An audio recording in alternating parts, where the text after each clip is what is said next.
فیصل صاحب یہ بتائیں کہ موطا امام مالک میں ہے کہ جب آپ صلی اللہ علیہ وآلہ وسلم کو گزشتہ امتوں کی عمروں کے بارے میں آگاہ فرمایا گیا تو آپ پریشان ہوئے کہ میری امت کی عمریں تو کم ہیں، تو یہ عبادت و ریاضت میں ان کا مقابلہ نہیں کر سکیں گے، تو اللہ تعالیٰ نے اس لیے اس امت کو لیلۃ القدر عطا فرمائی۔ سر اس کی تو ذرا وضاحت فرمائیے۔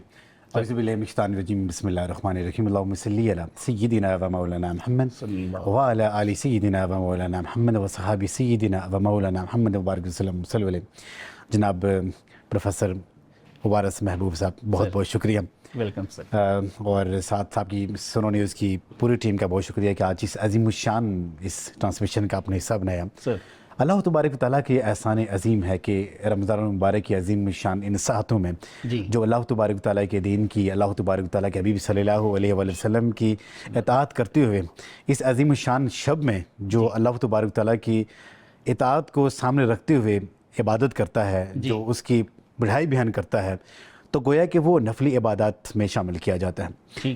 میں یہ سمجھتا ہوں کہ آج کا یہ جو عظیم شان جو شب قدر ہے، اس کی جو ٹرانسمیشن جب ہمارے سامنے آتی ہے تو میں جب آتے میں یہ دیکھ رہا تھا، سوچ رہا تھا کہ وہی چنے ہوئے لوگ ہیں کہ جو آج کی اس شب میں رب کریم کی بڑھائی بیان کریں گے، رب کریم کی تسبیحات کریں گے، تحلیلات کریں گے، قرآن مجید کی تلاوت کریں گے، تو ان میں ہمارا بھی شمار اس لیے ہوگا کہ بھئی ہم آج کی اس عظیم شان شب میں ہم اپنے رب کو یاد کرنے کے لیے، رب کو منانے کے لیے بیٹھے ہوئے۔ سبحان اللہ۔ جناب حضرت سلمان فارسی سے روایت ہے کہ نبی پاک علیہ السلام نے جب یہ عظیم شان ماہ مقدس جب شروع ہوا تو صحابہ کرام کو جمع فرمایا اور ایک خطبہ ارشاد فرمایا کہ اے صحابہ کہ ایک عظیم شان ماہ مقدس آپ کی زندگی میں آ رہا ہے، اور آپ نے اس ماہ مقدس میں عبادات اور ریاضات کے تحت، دعاؤں کے تحت آپ نے رب کا منانا ہے۔ سبحان اللہ۔ گویا کہ حضور صلی اللہ علیہ وسلم نے ارشاد فرمایا کہ یہ ایسا عظیم شان ماہ ہے کہ جس میں اگر ایک نفل آپ ادا کریں گے، نفلی عبادت کریں گے، اس کے فرائض کے درجے کے برابر آپ کا ثواب عطا فرمائے گا، اور جب آپ یہاں پہ ایک فرض ادا کریں گے اس کے 70 فرائض سے بڑھ کے آپ کو ثواب عطا فرمائے گا۔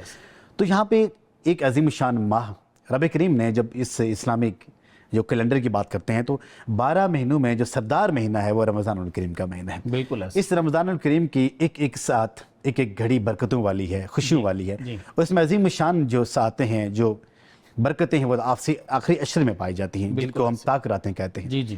ان تاک راتوں میں بھی رب کریم نے جو انتخاب کیا ہے، لیلۃ القدر کا انتخاب کیا ہے۔ سبحان اللہ۔ ان قدر والوں میں آج ہم بھی اگر شامل ہو جائیں تو میں یہ سمجھتا ہوں کہ ہمارے تو اس دنیا میں بھی اور آخرت میں رب کریم کی وہ عظیم شان رحمتیں ہمارے ساتھ ہوتی ہیں کہ جس کی وجہ سے اب ہم لوگ یہاں پہ ہیں۔ فیصل صاحب یہ ارشاد فرمائیے کہ ابن ماجہ میں حضرت انس رضی اللہ تعالیٰ عنہ کی ایک روایت ہے کہ سرکار دو عالم صلی اللہ علیہ وسلم نے ارشاد فرمایا کہ رمضان کے مہینے میں ایک ایسی رات ہے کہ جو اس کی بلائی سے محروم رہا وہ پھر واقعی محروم ہے۔ سر اس پہ تو کچھ ارشاد فرمائیے۔ رمضان الکریم کی یہ عظیم شان ساعتیں اور اس خوش نصیب کو ملتی ہیں جس کو رب کریم نے اپنی رحمت سے نوازا ہوتا ہے۔ بہت سے لوگ ایسے ہوتے ہیں جو رمضان پانے کے باوجود وہ نہیں نوازے جاتے، ان کا کامیاب لوگوں میں شمار نہیں کیا جاتا۔ اب ہم دیکھتے ہیں کہ عظیم شان یہ لمحات ہیں، عظیم شان یہ گھڑیاں ہیں، جو اس سے محروم ہوتا ہے وہ ہمیشہ کے لیے محروم ہو جاتا ہے۔ بالکل صحیح۔ اور جو رب کریم کے اس عظیم شان مہینے کی عزت کرتا ہے، تکریم کرتا ہے، تو ہمیشہ کے لیے کامیاب ہو جاتا ہے۔ صحیح۔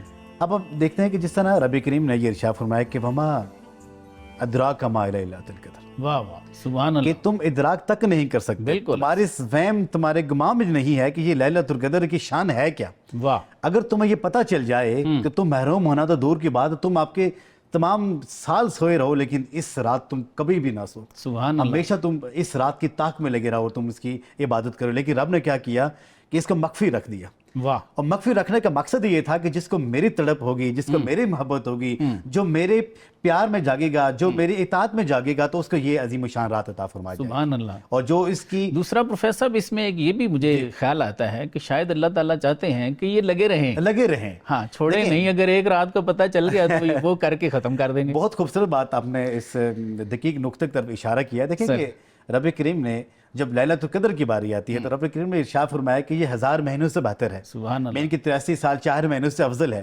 تو ساتھ رب کریم نے یہ بھی ارشاد فرماتا ہے کہ بھائی جب آپ ایک روزہ رکھتے ہو تو روزے کا مطلب صبر کرنا. جی اگر ہم کسی کو ایک گلاس پانی کے پلاتے ہیں تو رب کی فرشتے اس ہم نیکی کو لکھ لیتے ہیں.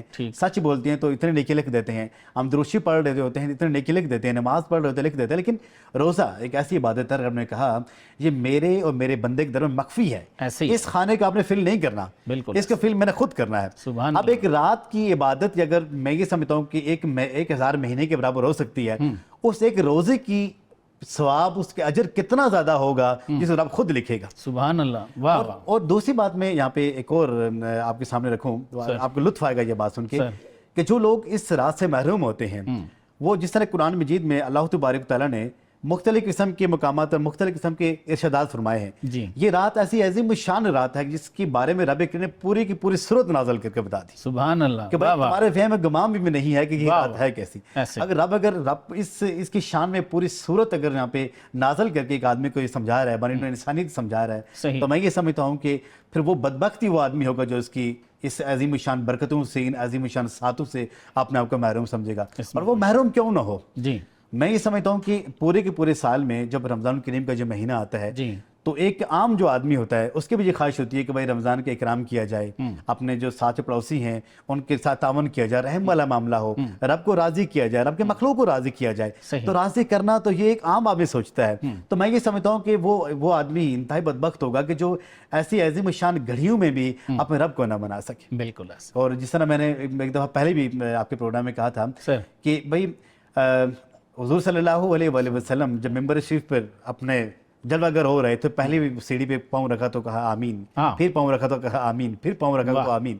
اس میں ایک یہ بھی تھا کہ جہاں پہ والدین کا نافرمان اس کے لیے دعا کی. بالکل. پر جس نے رمضان الشریف کا یہ عظیم الشان مہینہ پایا, اپنی مغفرت نہ کرا سکا, اپنی بخشش نہ کرا سکا رب سے, اس کے لیے دعا کی. اور تیسرا جب میرے پہ دروشی پڑھا جائے اس کا جواب نہ دے.